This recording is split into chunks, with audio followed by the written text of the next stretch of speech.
With everybody talking about the products that Apple might be about to release, I've decided to take some time to think about some other products. Products that might not be released anytime soon, but Apple should still definitely make them. Here's 3 of my ideas. The first product I've got in mind is an expandable iPhone. Now, picture, if you will, a phone the size of the Pro Max, but with an extendable display to give it a screen area similar to an iPad mini. Now that would be pretty fantastic. Folding screen technology has come a long way in a relatively short period of time. Samsung is now on its 3rd generation of folding screen phones, and I've got to say that latest model, the Fold 3, looks really good. The screen is lovely and the engineering looks top-notch. Apple has actually been filing patents for folding screens for quite a while.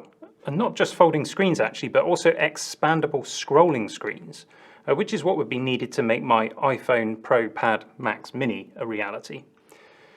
Naturally, there are some significant engineering challenges to overcome, but I expect that somewhere in Cupertino, there's a room with a small team already working on it. Please, be already working on it. Of course, this device will need a stylus, and not just any stylus. How about if Apple made a smaller version of the pencil to go with it?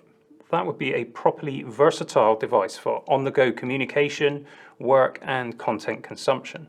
And let's stick with the 2-in-1 ideas for my second product, a dockable iPad Pro that runs macOS when docked and iPadOS on the go. Now, yes, I know, Microsoft already made this with this Surface Pro, and I actually had the Pro 3 and the Pro 4, and they were superb all-rounders. The integrated kickstand makes the tablet really versatile, and I love the magnetic keyboard cover with that touchpad. The Surface Pen, I remember that as being really good, and I even had the desktop dock as well. So you could use it as a tablet, a drawing and note-taking device, a laptop, and then come and dock it as a desktop. So here I am waxing lyrical about the Surface Pro, and you might be asking, why am I not using one now? And that would be down to the performance. It really needs something different to the Intel chips that are currently on offer. It needs something energy efficient, yet powerful. Something that offers decent graphics performance without having to be plugged in. Something without fans. It needs M1. Now this might call to mind the current iPad Pro, a tablet that does in fact have the M1 chip. Not because it needs M1 to run iPadOS. In fact, iPadOS can't use some of the hardware functionality of the M1 chip. It's also not because it needs to take advantage of that additional performance. iPadOS is designed to deliver a consistent experience across the whole range of tablets. No, I suspect the iPad has M1 in it simply because it was more efficient and more cost-effective than putting the A14X into fabrication during the silicon shortage.